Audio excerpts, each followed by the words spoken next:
gear seekers, I'm MEG X570 and Ryzen 3000 is well and truly out. And you guys have been asking us to check out this board for weeks. We've checked out quite a few other X570 boards on the channel already, and now it's MSI's turn. With that said, in this video we're checking out the MSI MEG X570 ACE that supports Ryzen 2000 and 3000 CPUs. Let's check it out.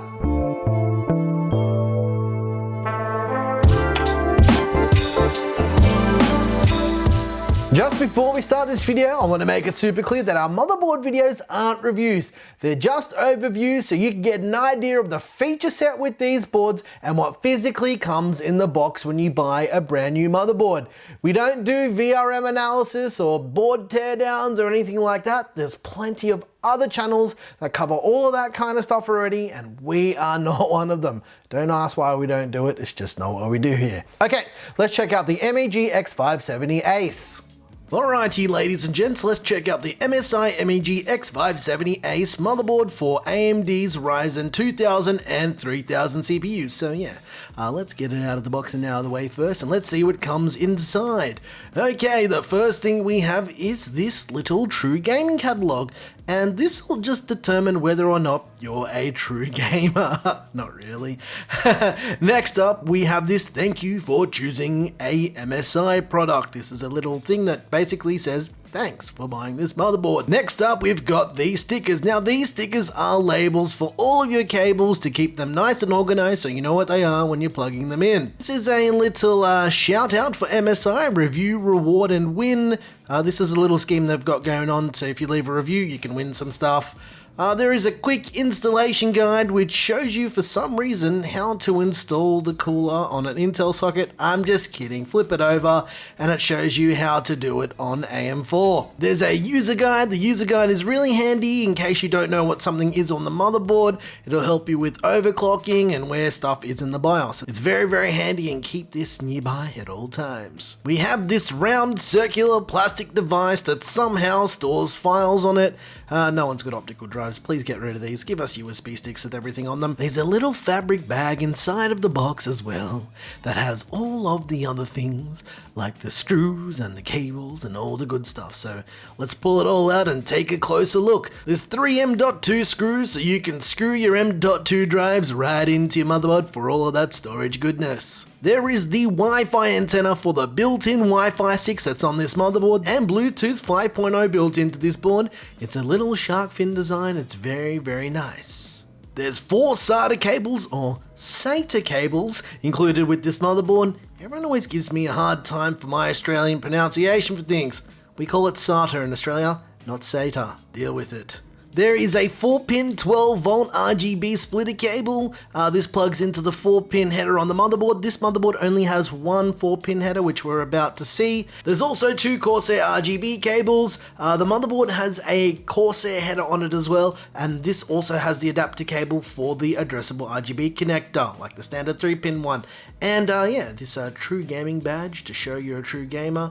If you put this on your case, which you should do, it will give you an extra 15,000 FPS in every single game at 8K.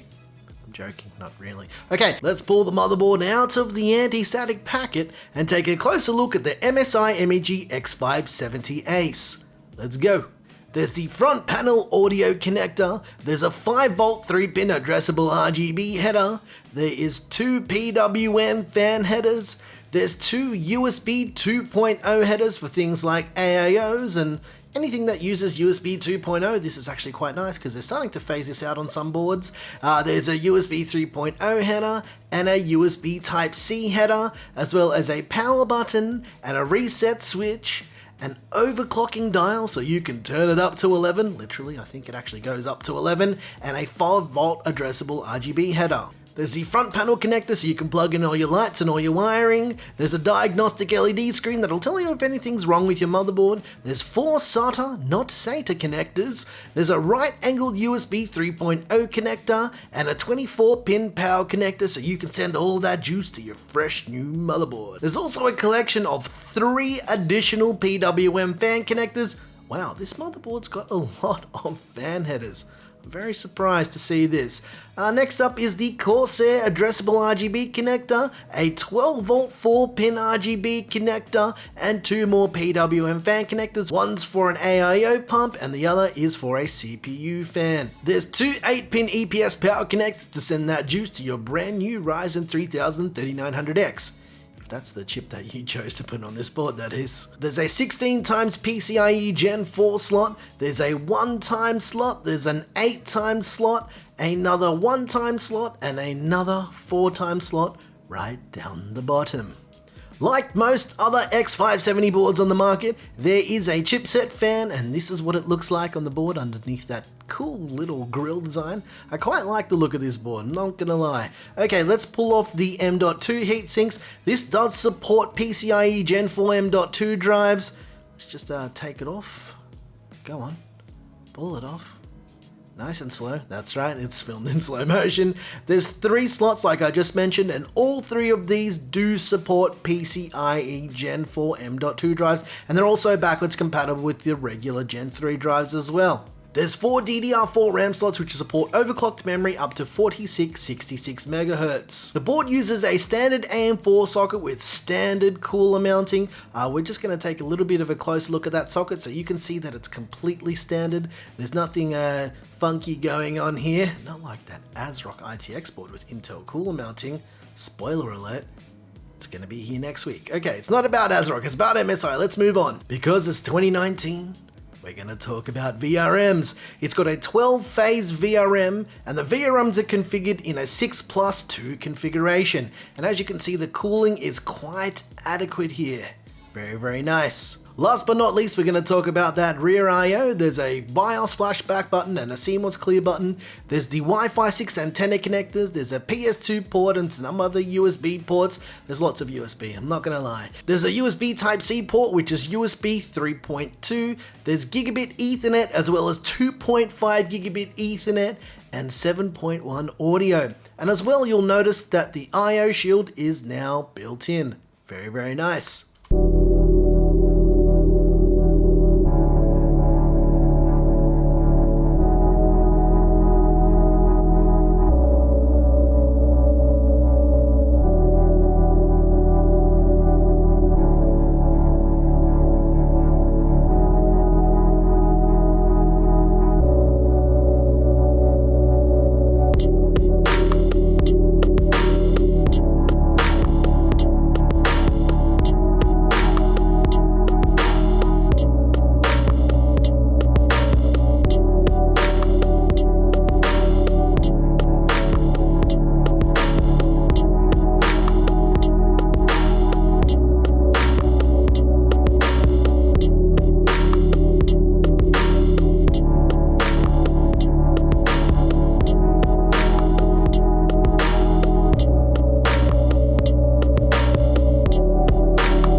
If you're interested in grabbing the MSI MEG X570 ACE, they're going for around 589 Australian dollars or around 369 US dollars at the time of filming this video.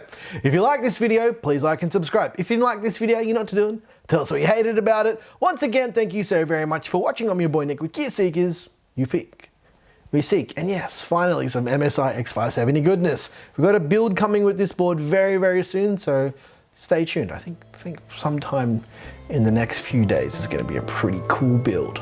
Yeah, thanks for watching.